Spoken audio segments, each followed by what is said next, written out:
Welcome to Boss Line TV. From the description, I can know you can tell what this segment's gonna be about before we get into this.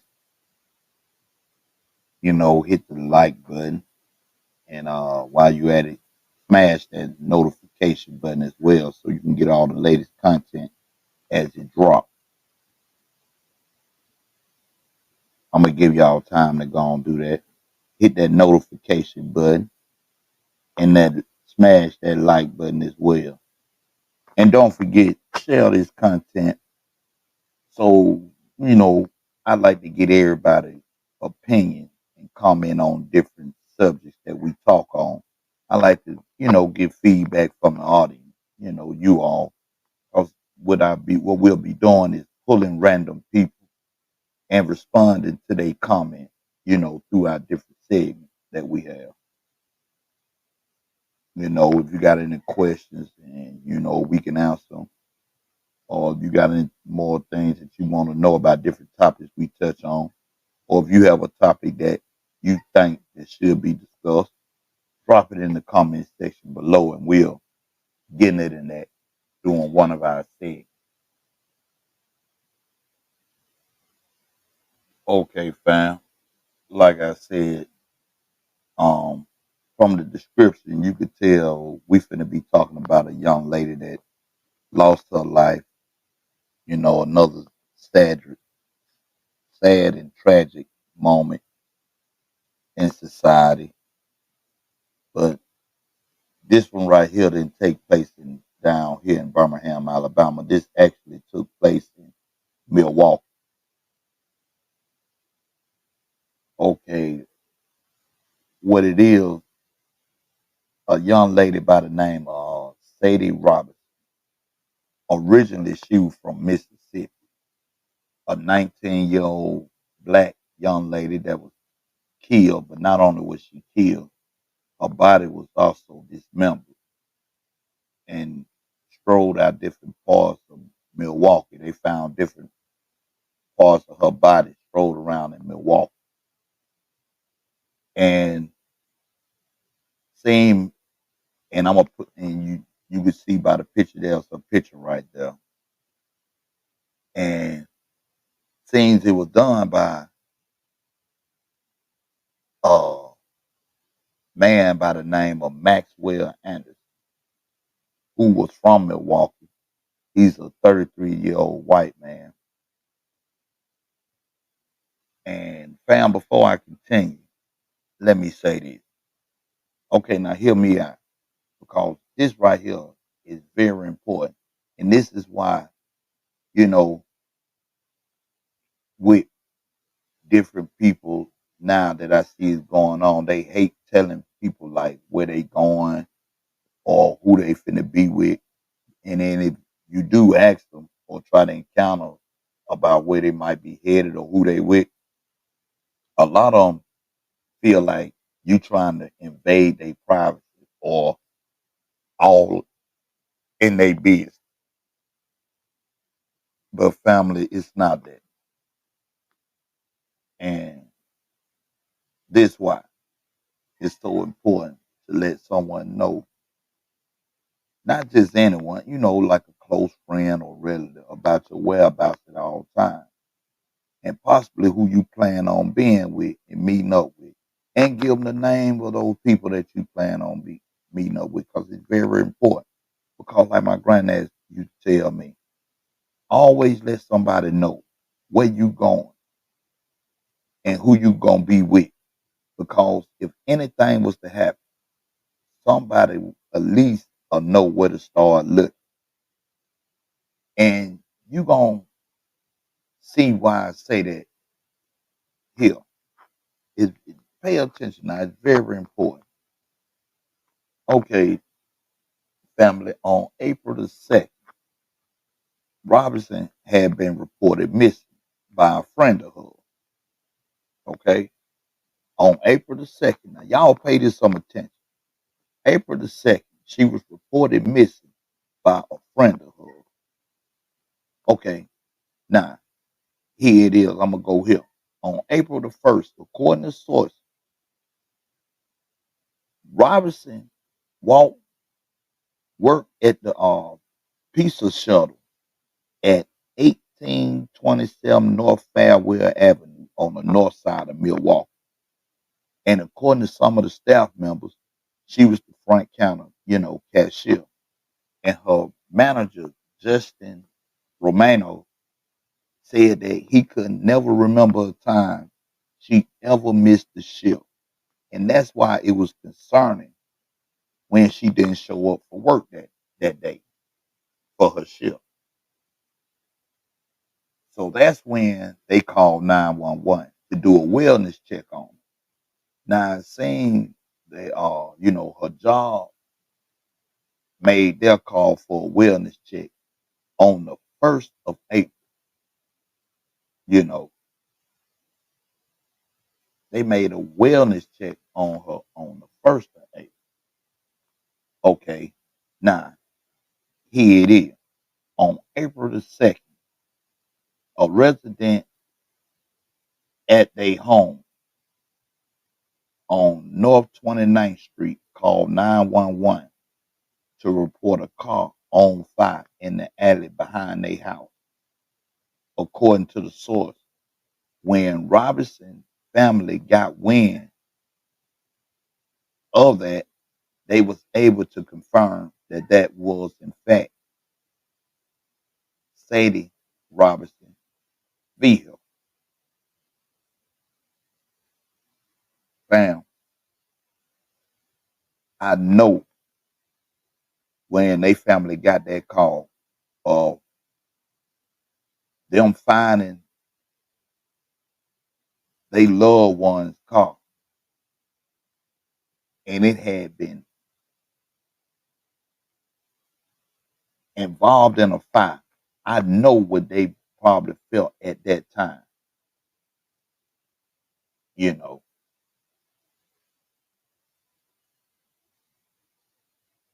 you see what I'm saying? Man, that's a hurtful feeling, man. I can just imagine what their family was going through at that time. You know what I'm saying? But it was said that the last time she was seen, that the 19-year-old Sadie Robinson had plans to meet up with the man at a Milwaukee restaurant, seafood restaurant, on the night of April the 1st. Okay? Y'all hear that? On the night of April the 1st, she had planned to meet up with a man at a restaurant. Then also, sometime that night, she sent a Snapchat to a friend from a bar nearby. And it seems that was the last time she was seen alive. And after further investigation, they discovered that the 19-year-old Sadie Robinson had texted a 33-year-old Maxwell Anderson and had arranged to meet him at the Twisted Fisherman restaurant, seafood restaurant, around 5 p.m.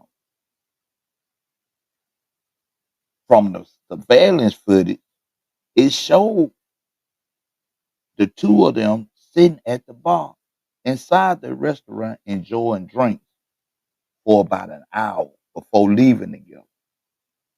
And according to the bartender, Anderson had told him it was his and Robinson's first date. Now, this was April the 1st, okay? But now I'm going to go here with it. I'm going to have to go here.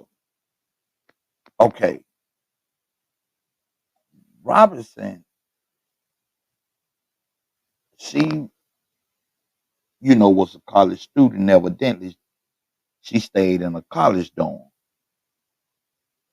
But on the 2nd of April,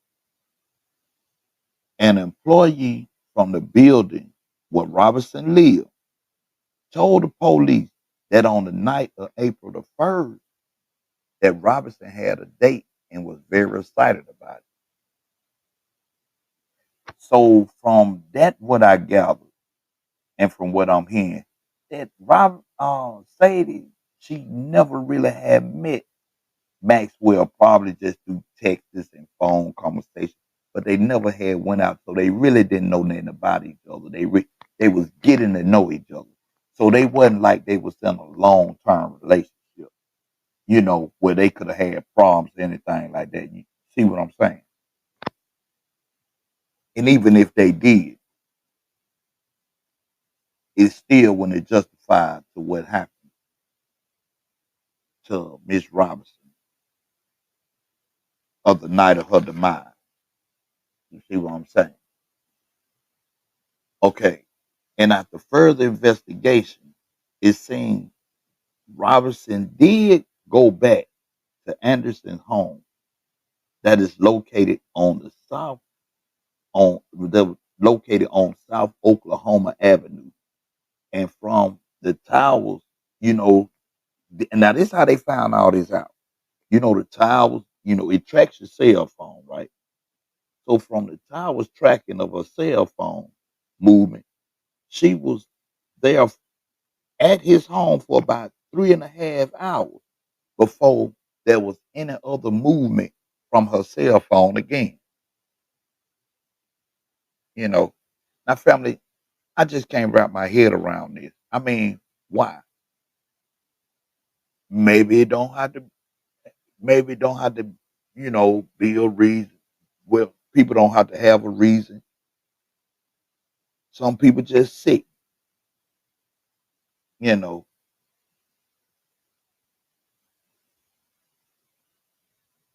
I don't understand. But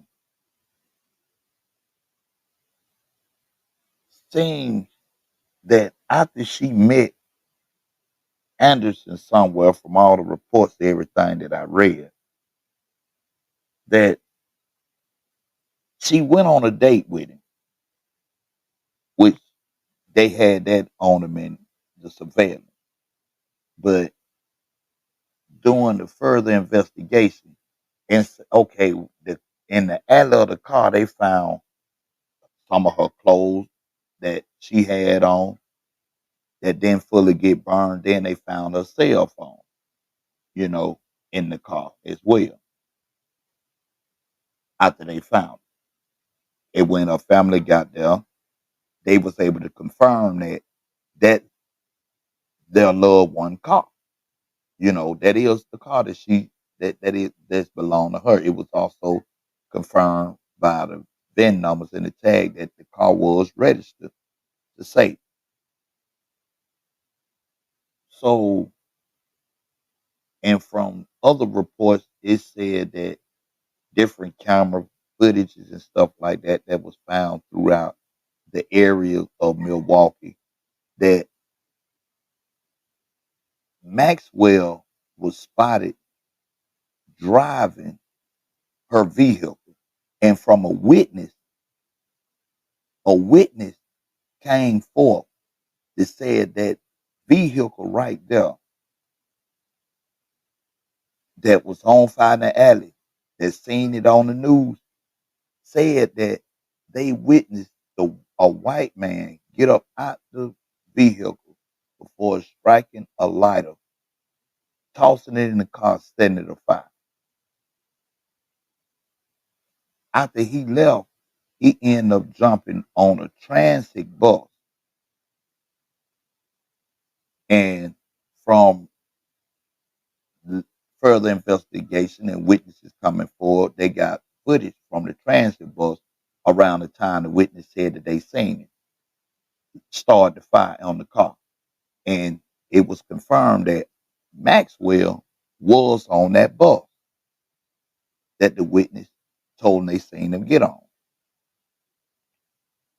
Okay, and from other footage that was around and different sources that came forward, also was able to show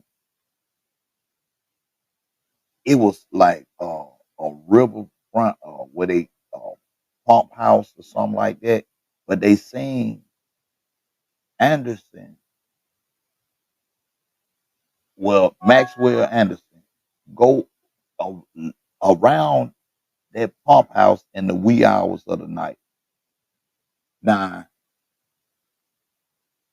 I'm not sure if he unlived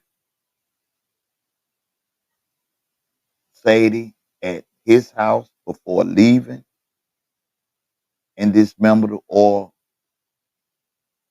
he tricked her to this pump house, which is not really clear on what happened. But anyway, however it happened, it should have never happened. And family, I just can't wrap my head around, this. I mean, why? I mean, some people these days just sick, and it really don't matter what the reason is. I don't feel like he had a reason to do her like that. I hope they don't try to give him a role to say he was crazy and then to try to help him with his case, because I really think he should be prosecuted to the furthest extent of the law. I think he should get the worst of the worst.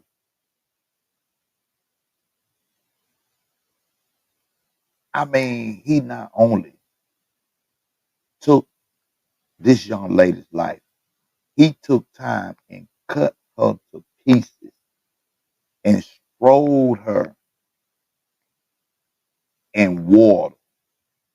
They found body parts floating in water, and they still finding body parts.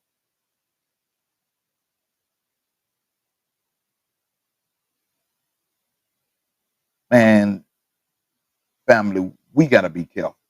I mean, ladies, y'all out there, be careful. Cause some of these men you just don't know. And fellas, the same thing go for you all as well. We also gotta be careful because we don't know, you know, what is really going on in the mind and the hearts of others. You know, that's the reason why we gotta stay prayed up. We gotta keep God on our side at all times. Not saying that things that's happened to people didn't have God or wasn't prayed up. But man, we need that extra cup. We need others praying for us as well. And we also need to pray for ourselves because things is now is getting bad. It is getting ridiculous. Don't nobody deserve that. And I can only imagine what a family is going through. Like I said, my condolences and my heart goes out to her family. And far as Maxwell Anderson family, they should be very, very disappointed, upset, humiliated by what that sick minded individual has done to a 19-year-old young lady.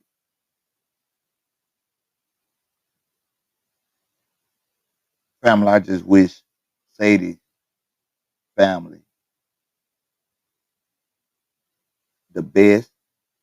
I hope they get the justice that's well deserved. And I'm very, very, very sorry that happened.